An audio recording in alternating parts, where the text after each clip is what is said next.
Students, उम्मीद है आप खैरियत से होंगे। हमेशा की तरह मोहम्मद अवैस इकबाल जो है बायो के एक नए टॉपिक के साथ आपके सामने पेश है। आज का जो टॉपिक जो हमने डिस्कस करना है उसका नाम दी लंग्स है और इसके बाद मैकेनिज्म ऑफ ब्रीथिंग को डिस्कस किया जाएगा। इस टॉपिक को थोड़ा सा इंटरेस्टिंग बनाने के लिए इस टॉपिक के दौरान कुछ एक्टिविटीज का जो है वो इंतजाम किया गया है, जिससे आपके कंसेप्ट जो है वो इंशाल्लाह बेहतर तरीके से जो है वो क्लियर हो जाएंगे। आइए चलते हैं जी टॉपिक की तरफ। टॉपिक का नाम है जी दी लंग्स। प्रीवियस लेक्चर में एयर पैसेजवे जहां पे हमने खत्म किया था वो हमारे पास एल्वुलाई थी और शायद आपको याद हो कि एल्वुलाई जो है वो क्लस्टर ऑफ ग्रेप्स की तरह का स्ट्रक्चर होता है जहां पे जाके गैसेस का जो है वो एक्सचेंज होना होता है। तो अब एक साइड पे जितने भी एल्वुलाई थे अगर उनको इकट्ठा कर लिया जाए तो उसके मजमूए के लिए लंग का लफ्ज जो है वो इस्तेमाल किया जाता है। मतलब एल्वुलाई जुड़ के जो है वो क्या बना रहे हैं जी, लंग्स बना रहे हैं। अब लंग्स के बारे में पहले तो हम थोड़ा सा इसकी मतलब डायग्राम को देख लेते हैं कि ये हमारे पास दो जो है वो लंग्स हैं, इनके दरमियान में हार्ट जो है वो पैक होता है। लंग्स के नीचे इनको सपोर्ट देने वाली एक लेयर होती है जिसका नाम जो है वो डायाफ्राम है। इसको अभी डिटेल में देखते हैं। ये जो लंग्स हैं हम देखते हैं कि ये कहां पे मौजूद होते हैं। लंग्स हमारी चेस्ट कैविटी के अंदर जो है वो मौजूद है। इनके ऊपर वाली साइड पे 12 पेयर्स ऑफ रिब्स जो है वो मौजूद है और जो चेस्ट कैविटी है उसके लिए थोरेसिक कैविटी का लफ्ज भी इस्तेमाल किया जाता है। इसकी हिफाजत के लिए अल्लाह ताला ने इसके ऊपर 12 जो जोड़े हैं या पेयर्स हैं वो रिब्स के वो बनाए हैं। और जो रिब्स हैं अगर इनके मसल्स की बात की जाए, जो रिब्स के दरमियान जो है वो मसल्स मौजूद होते हैं उनके लिए इंटरकॉस्टल मसल्स का लफ्ज जो है वो इस्तेमाल किया जाता है। फिर लंग्स को नीचे से ऊपर जो चीज उठा के रखती है, लंग्स को नीचे से ऊपर को जो चीज सपोर्ट देती है उसके लिए डायाफ्राम का लफ्ज जो है वो इस्तेमाल किया जाता है। फिर इसके बाद जो लंग्स होते हैं कभी आप इनको देखिएगा तो इनकी जो नेचर है वो स्पॉन्जी होती है। अब सवाल ये पैदा होता है कि स्पॉन्जी नेचर से क्या मुराद है। असल में स्पॉन्ज पानी में रहने वाला एक जानदार है जिसका जिस्म जो है वो मसामदार होता है, जिसके जिस्म के ऊपर छोटे छोटे सुराख होते हैं। और अगर जिस्म के ऊपर सुराख होते हैं तो सुराखों की वजह से उसका नाम जो है वो स्पॉन्ज पड़ा है।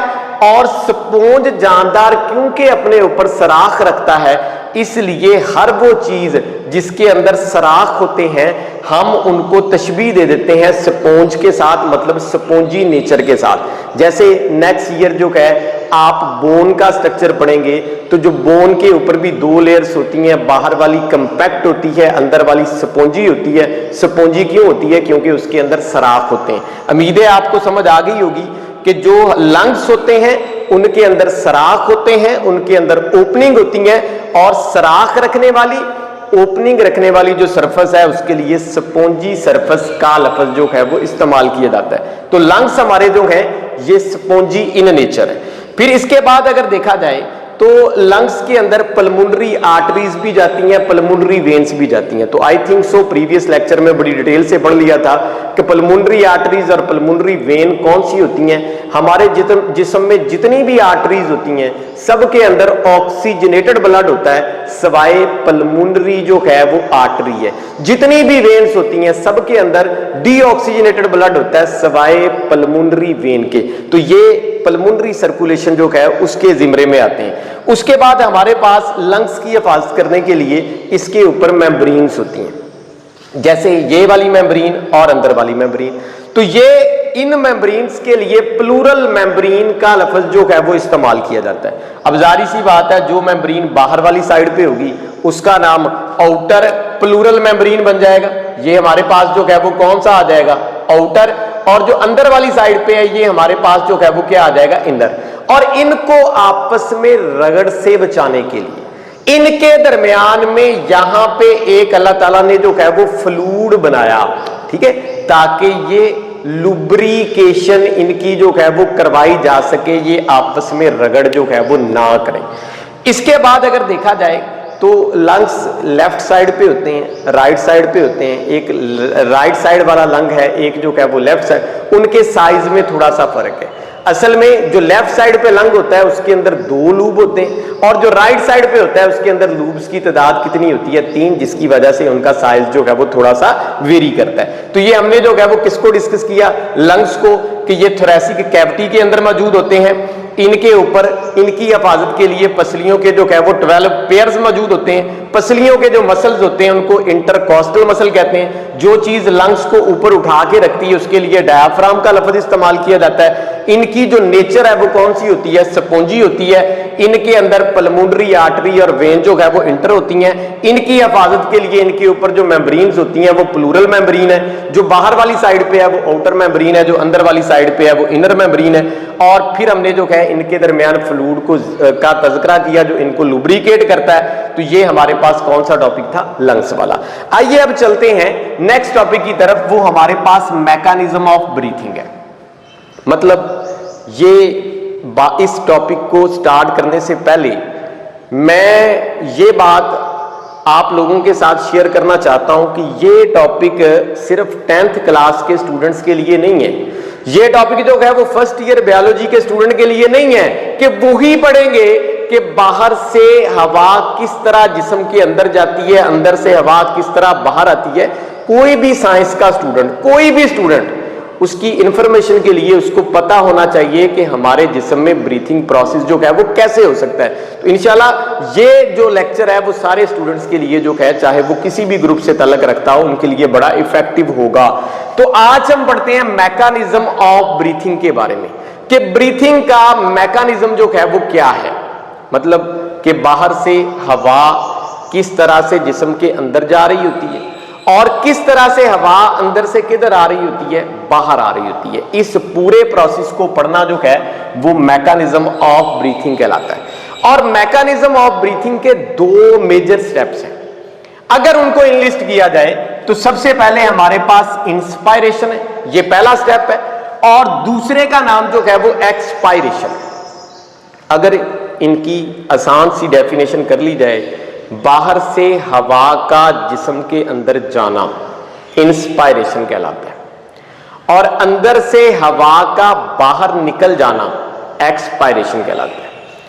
इसके लिए जो इंस्पायरेशन है, इनहलेशन का लफ्ज भी इस्तेमाल किया जाता है, और जो एक्सपायरेशन है उसके लिए एक्सहेलेशन का लफ्ज जो है वो भी क्या किया जाता है? इस्तेमाल किया जाता है। बाहर से हवा अंदर आ रही है तो इंस्पायरेशन है, अंदर से हवा बाहर जा रही है उसके लिए एक्सपायरेशन का लफ्ज जो है वो इस्तेमाल किया जाता है।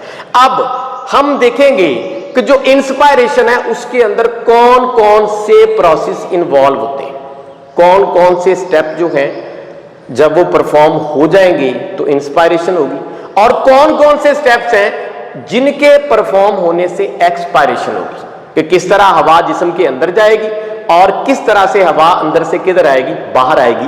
इसको हम डिटेल में देखते हैं। सबसे पहले जब हवा ने बाहर से जिस्म के अंदर जाना होता है उस वक्त हमारे जो मसल्स हैं, कौन से मसल?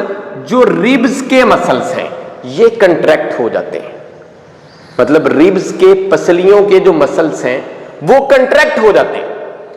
अब पसलियों के मसल जब कंट्रैक्ट होंगे इसका नतीजा क्या निकलेगा?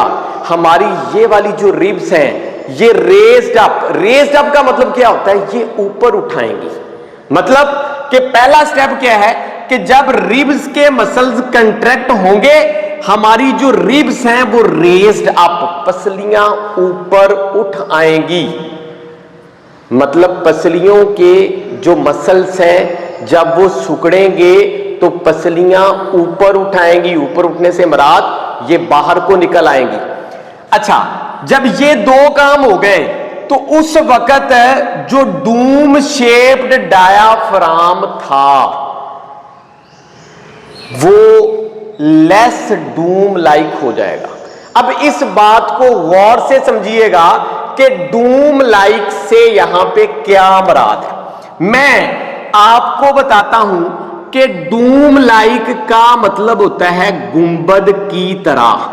जैसे मस्जिद के ऊपर आपको एक मनार जो है वो नजर आता है और आपको पता है वो ऊपर से इस तरह से डूम होता है, डूम शेप होता है, डूम शेप होता है। अब हो क्या रहा है कि रिब्स के मसल सुकड़ गए, पसलियां किधर आ गई, बाहर। ये जो डूम शेप डायाफ्राम है, ये डायाफ्राम मैंने बनाया है डूम शेप, ये हो जाता है लेस डूम शेप। पहले क्या था, ये ऊपर को इस तरह डूम शेप था, अब क्या हो गया, ये लेस डूम शेप हो गया। मतलब मैंने अगर इसको डूम शेप बनाया है तो जब पसलियां ऊपर उठ जाती हैं तो ये जो डूम शेप डायाफ्राम है ये लेस डूम लाइक हो जाता है। पहले ये ज्यादा डूम लाइक था, अब ये क्या हो गया, कम डूम लाइक हो गया। अब ये क्या हो गया, कम डूम लाइक। अब आप खुद देखिएगा कि रिब्स के मसल सुकड़ गए, रिब्स रेज्ड अप, पसलियां उठ के बाहर को चली गई, और डूम शेप डायाफ्राम पहले ऐसे था, अब वो नीचे को आ गया। अब पसलियां आगे को चली गई, डूम शेप डायाफ्राम नीचे को चला गया, तो मेरे ख्याल में अंदर वाली साइड पे जो एरिया है वो क्या हो गया, ज्यादा हो गया। ठीक है, मतलब रिब्स के मसल कंट्रैक्ट हो गए, पसलियां उठ के ऊपर को आ गई, डूम शेप डायाफ्राम जिसने लंग्स को ऊपर उठाया हुआ था वो नीचे चले गए, अंदर वाली साइड पे एरिया जो है वो क्या हो गया, ज्यादा हो गया। तो मैंने क्या लिखा, मसल कंट्रैक्ट हो गए, रिब्स ऊपर उठ गई, डूम शेप डायाफ्राम कम डूम लाइक हो गया, अंदर वाली साइड पे एरिया जो है वो क्या हो गया, बढ़ गया। अब रुकिए, हमने तो पढ़ा था प्रीवियस क्लासेस में कि एरिया और जो हमारे पास प्रेशर होता है ये दोनों एक दूसरे के इनवर्सली प्रोपोर्शन होते हैं। इनवर्सली प्रोपोर्शन का मतलब है कि एरिया अगर बढ़ेगा तो प्रेशर जो है वो क्या होगा, कम होगा। एरिया अगर कम होगा तो प्रेशर जो है वो क्या होगा, ज्यादा होगा। जैसे वॉल्यूम और प्रेशर वो भी एक दूसरे के इनवर्सली प्रोपोर्शन होते हैं। आप वॉल्यूम को कम करते जाएं, प्रेशर ज्यादा होता जाएगा। जैसे मिसाल के तौर पे अगर वॉल्यूम और प्रेशर का आपने एग्जांपल लेनी हो, आप एक बलून ले लें, आप उसको प्रेस करना शुरू कर दें, अंदर वाली साइड पे प्रेशर जो है वो क्या होता जाएगा, ज्यादा, उसका वॉल्यूम जो है वो क्या होता जाएगा, कम, प्रेशर क्या होता जाएगा, ज्यादा। आप उसको प्रेस करते जा रहे हैं, एक स्टेज ऐसी आएगी कि वो बलून जो है वो फट जाएगा। क्यों? क्योंकि उसका वॉल्यूम आपने कम कर दिया है। वॉल्यूम जितना कम करते जाएंगे प्रेशर उतना क्या होता जाएगा, ज्यादा। और प्रेशर हवा का अंदर इतना हो गया कि वो बलून जो है ज्यादा प्रेशर की वजह से फट गया। लेकिन यहां पे बात कर रहे हैं हम किसकी, वॉल्यूम की नहीं, वो तो 3 डायमेंशनल होता है। हम यहां पे बात कर रहे हैं किसकी, एरिया की। जो एरिया है वो भी प्रेशर के इनवर्सली प्रोपोर्शन होता है। आप एरिया बढ़ाते जाएं, प्रेशर क्या होता जाएगा, कम। आप प्रेशर क्या करते जाएं, कम करते जाएं। ठीक है जी, एरिया जो है ये दोनों जो है वो एक दूसरे के इनवर्सली प्रोपोर्शन है। इसको परफॉर्म करने के लिए मैंने एक छोटी सी एक्टिविटी जो है वो आपके सामने अरेंज की है। इंशाल्लाह आपको जो रिलेशनशिप है किसमें, एरिया और प्रेशर में, आपको बड़ी आसानी से समझ आ जाएगी। अब मैं आपको कहता हूं कि ये हमारे पास एक वुडन बॉक्स है, इसके ऊपर वाली साइड पे मैंने एक कील जो है वो रखी है। अब आपको ये भी पता है कि जो एक कील होती है इसकी कितनी सरफेसेस होती हैं, 2 साइडें होती हैं। एक इसका कैप लाइक स्ट्रक्चर है और एक इसका नोकीला जो है वो एंड है। तो आप मुझे बता सकते हैं कि इसका एरिया जो है वो कौन से एंड का ज्यादा है। इसका जो कैप लाइक स्ट्रक्चर है इसका एरिया ज्यादा होता है, और इसका जो नोक लाइक स्ट्रक्चर है इसका एरिया जो है वो क्या होता है, कम। अब अगर मैं क्या करूं कि इसका नोक लाइक स्ट्रक्चर इधर रखूं और इसको हथौड़ी से ऊपर से जो है वो मैं फोर्स अप्लाई करूं, और आपको ये पता है क्योंकि आप फिजिक्स में पढ़ चुके हैं कि अगर मैं इस एंड पे फोर्स अप्लाई करूंगा तो इसके दूसरे एंड के ऊपर जाके क्या लगेगा, प्रेशर। और फोर्स और प्रेशर एक दूसरे के डायरेक्टली प्रोपोर्शन है। अगर मैं ज्यादा फोर्स दूंगा नीचे प्रेशर जो है वो ज्यादा प्रोड्यूस होगा। अब अगर मैं आपको कहूं कि मैं ये एक्टिविटी 2 दफा परफॉर्म करता हूं, एक मैं कील को इस तरह रख के कि इसका कैप वाला एंड किधर रख लेता हूं, ऊपर, इसको मैं ऊपर से फोर्स देता हूं। अब देखें कि नीचे वाला इसका जो कॉर्नर था उसका एरिया जो था वो क्या था, कम था। तो ये जब एरिया कम होगा उस वक्त प्रेशर ज्यादा नीचे वाले किनारे के ऊपर जो है वो प्रोड्यूस होगा। मैंने इसको फोर्स दी, यहां पे नीचे वाले एंड के ऊपर प्रेशर जनरेट हुआ, क्योंकि नीचे वाले एंड का एरिया कम था तो प्रेशर ज्यादा प्रोड्यूस हुआ और ये बड़ी आसानी से धंस गया। किसके अंदर? ये धंस गया इस वुडन बॉक्स के अंदर। लेकिन अगर मैं नीचे वाले किनारे का एरिया जो है वो क्या कर दूं, ज्यादा, मैं इस कील को रख लेता हूं उल्टा।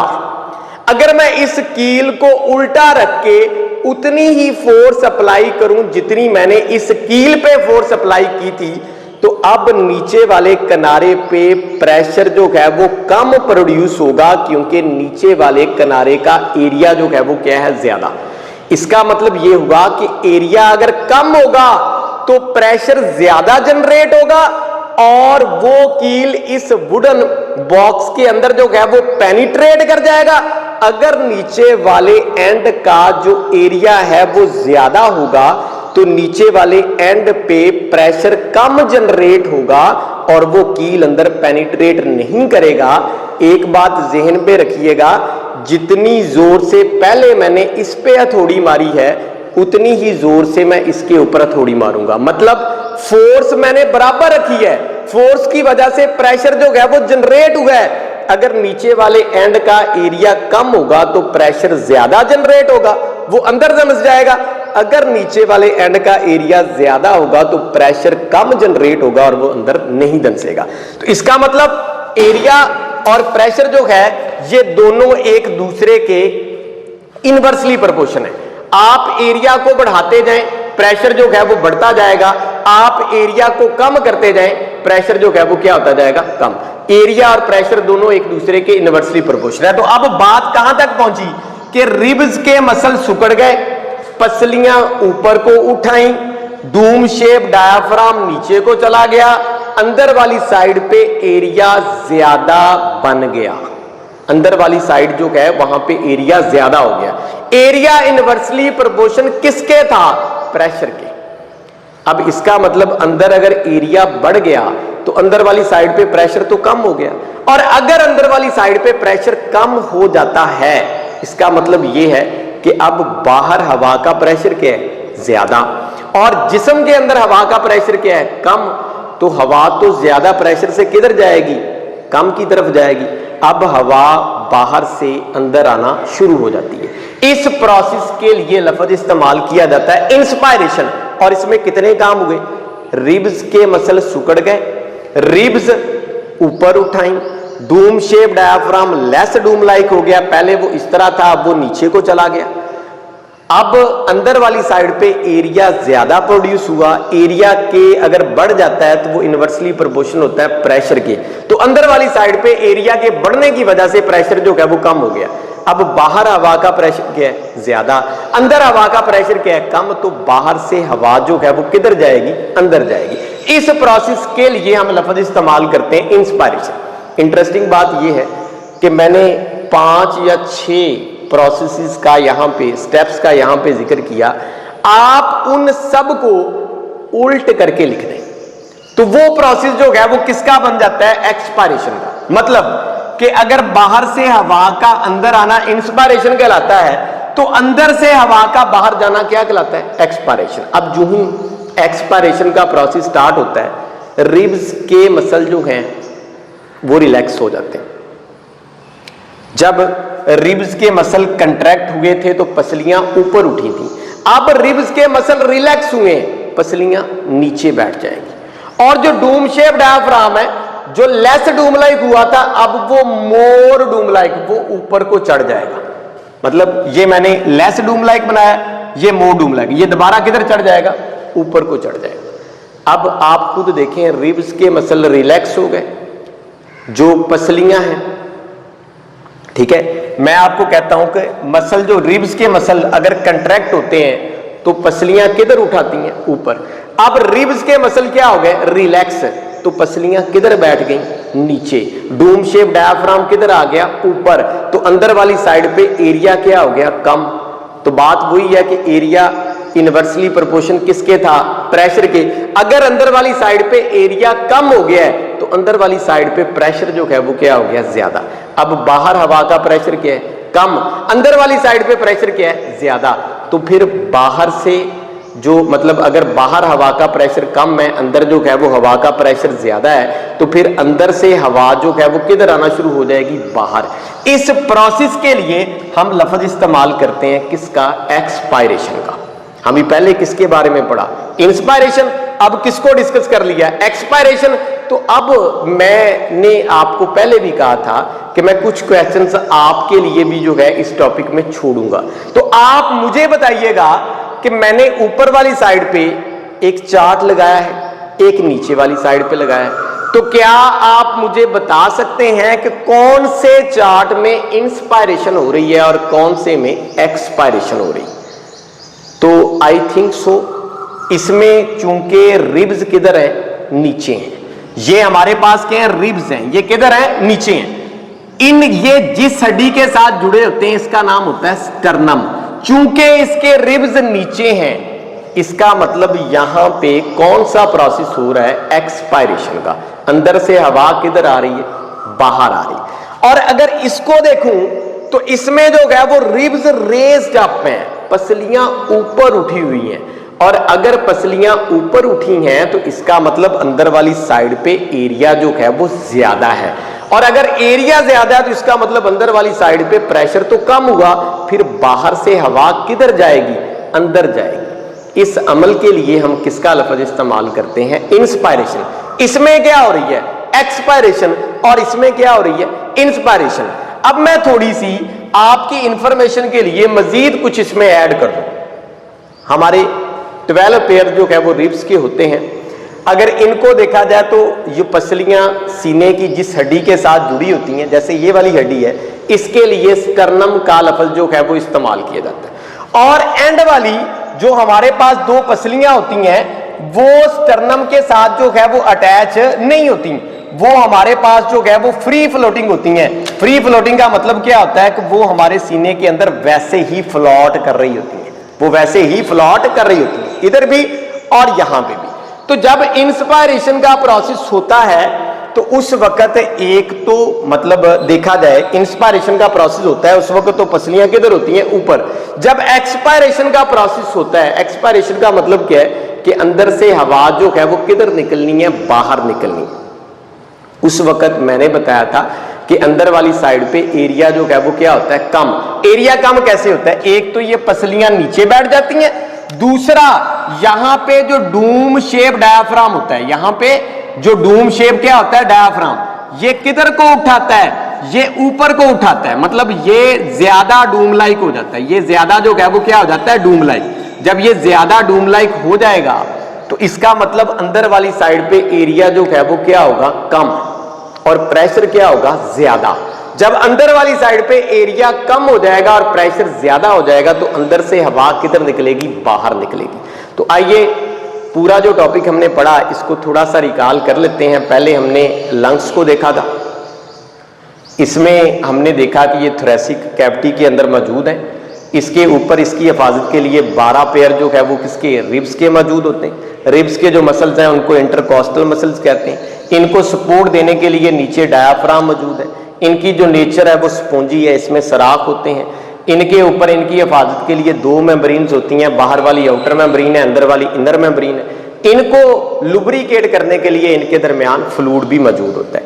फिर मैकेनिज्म ऑफ ब्रीथिंग में हमने 2 प्रोसेस जो है वो डिस्कस किए, एक इंस्पायरेशन है और दूसरा जो है वो कौन सा है? एक्सपायरेशन है। अगर इंस्पायरेशन को देखा जाए तो बाहर से हवा का जिस्म के अंदर जाना इंस्पायरेशन कहलाता है, और अंदर से हवा का किधर जाना? बाहर जाना एक्सपायरेशन। जो ही इंस्पायरेशन होती है रिब्स के मसल सिकुड़ जाते हैं, पसलियां ऊपर उठ जाती हैं, डूम शेप डायाफ्राम कम डूम लाइक हो जाता है, एरिया बढ़ जाता है, प्रेशर कम हो जाता है, बाहर से हवा अंदर आना शुरू हो जाती है। इस अमल को इंस्पायरेशन कहते हैं। और जो ही एक्सपायरेशन का प्रोसेस होता है ये सारा प्रोसेस रिवर्स हो जाता है। रिब्स के मसल रिलैक्स हो जाते हैं, पसलियां नीचे बैठ जाती हैं, डूम शेप डायाफ्राम ऊपर चढ़ जाता है, अंदर वाली साइड पे एरिया जो है वो क्या हो जाता है, कम, प्रेशर क्या हो जाता है ज्यादा, अंदर से हवा किधर निकलना शुरू हो जाती है, बाहर। इस अमल को क्या कहते हैं, एक्सपायरेशन। उम्मीद है आपको ये वीडियो लेक्चर जो है वो समझ आ गया होगा। तो अपनी जो फीडबैक देने के लिए कमेंट सेक्शन में लाजमी जो है वो कमेंट कीजिएगा। Thank you so much. इसी टॉपिक में एक सवाल जो है वो हमारे पास और भी बनता है। अगर आप नीचे वाले पैराग्राफ को देखें तो उसमें लिखा हुआ है why breathing rate exceed after exercise, कि हमने कॉमनली तजजिया जो है वो किया कि जब हम रेस्ट की हालत में बैठे होते हैं तो उस वक्त हमारा जो ब्रीथिंग रेट है वो कम होता है। मतलब नॉर्मली कभी आप रेस्ट की हालत में बैठे हुए अपना ब्रीथिंग रेट जो है वो काउंट कीजिएगा तो आपका जो ब्रीथिंग रेट है वो 16 से 20 के दरमियान आएगा। मतलब अगर आप नॉर्मल हैं तो आपका ब्रीथिंग रेट, नॉर्मल से मुराद ये है कि आपको कोई डिजीज, रेस्पिरेटरी डिसऑर्डर जो है वो नहीं है, तो आपका रेस्ट पोजीशन के ऊपर जो ब्रीथिंग रेट है वो 16 से 20 के दरमियान आएगा। और अगर आप एक्सरसाइज करते हैं, 2-4 मिनट के लिए भागते हैं, तो उसके बाद बैठ के दोबारा आप अपना ब्रीथिंग रेट चेक करते हैं तो आपका जो ब्रीथिंग रेट है वो एक्सीड होके रेस्ट पोजीशन से वो 30 to 40 टाइम्स पर मिनट जो है वो हो जाता है। 1 मिनट में आप 30 से 40 दफा जो है वो सांस ले रहे होते हैं। ये ब्रीथिंग रेट और भी एक्सीड करता है। ये डिपेंड करता है आपकी एक्सरसाइज की नौइयत कौन सी थी, ये डिपेंड करता है कि आपने एक्सरसाइज कितना टाइम जो है वो की है। ये 100 से ऊपर भी जा सकता है अगर आप बहुत देर तक और बहुत हार्ड एक्सरसाइज जो है वो करते रहे हों उसके बाद। अब सवाल ये था कि ये ब्रीथिंग रेट बढ़ता क्यों है। मेरे ख्याल में अगर आप सेलुलर रेस्पिरेशन की इक्वेशन पे अगर नजर डाल लें तो फिर आपको इस सवाल के जवाब की समझ खुद ही आ जाएगी कि सेलुलर रेस्पिरेशन में ग्लूकोज को तोड़ने के लिए क्या चाहिए, ऑक्सीजन चाहिए। और ऑक्सीजन जब ग्लूकोज को तोड़ने के लिए चाहिए, इसके नतीजे में क्या बनती है, कार्बन डाइऑक्साइड गैस, साथ पानी का मॉलिक्यूल बनता है और उसके साथ एटीपी जो है वो क्या होती है, खारिज होती है। सिंपल सा बेटा इसका आंसर है कि जब हम एक्सरसाइज करते हैं तो हम रेस्ट पोजीशन से हट के काम कर रहे होते हैं। उस वक्त हमारे जिस्म को जो एनर्जी है वो नॉर्मल से ज्यादा चाहिए और एनर्जी नॉर्मल से ज्यादा प्रोड्यूस करने के लिए हमें सेलुलर रेस्पिरेशन की ज्यादा जरूरत पड़ती है।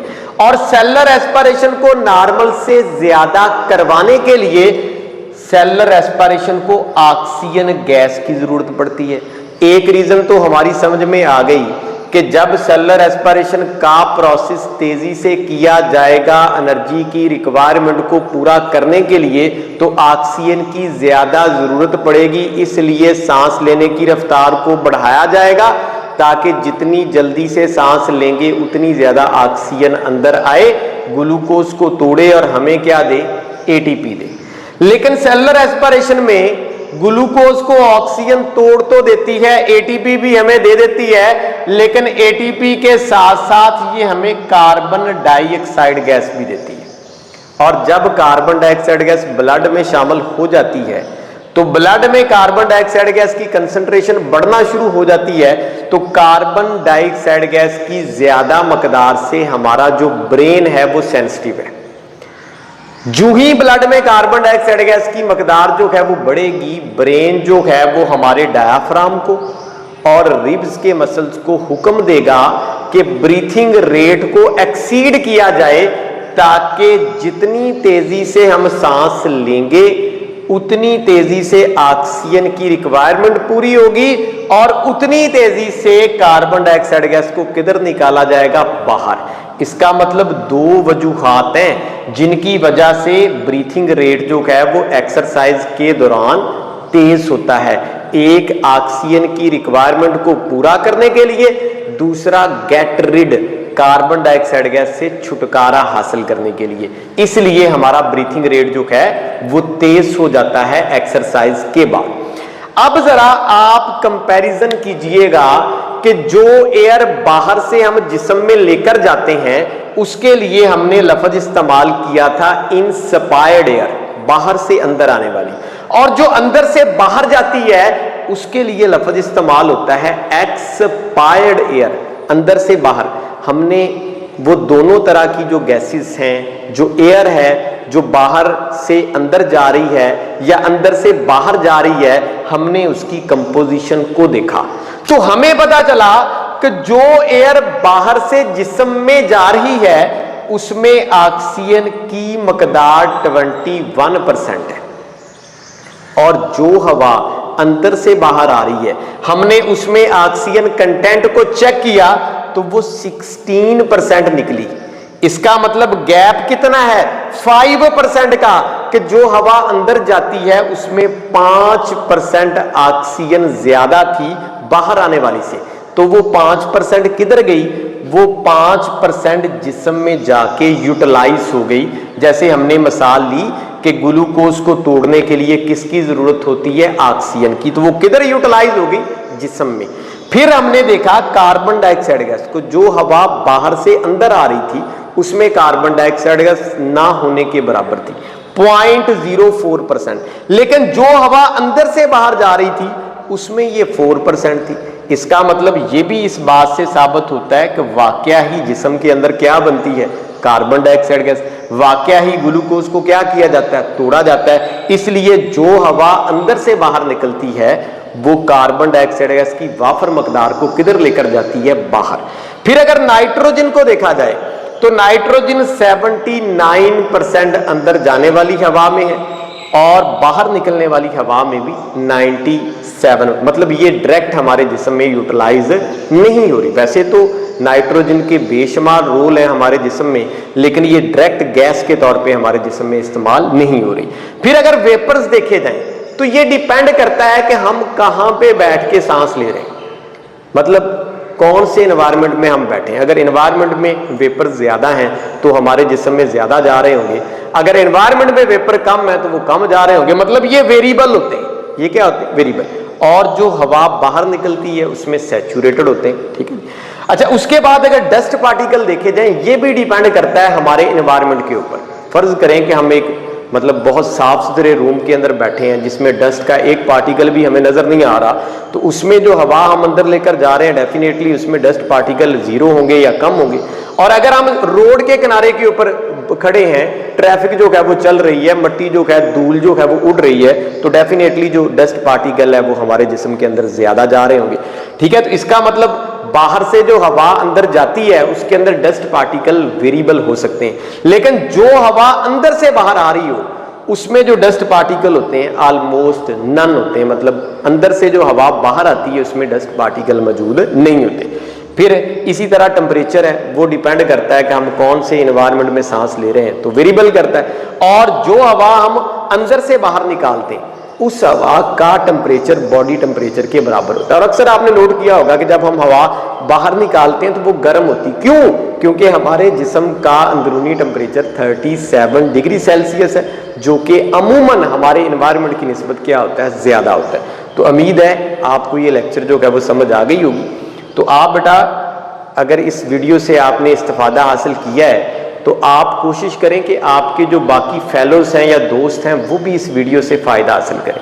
तो आप उनके साथ इस वीडियो को शेयर कर दें, आप जो है उनको गाइड कर दें ताकि वो भी जो है इस वीडियो लेक्चर से भरपूर फ़ायदा उठा सकें। Thank you so much.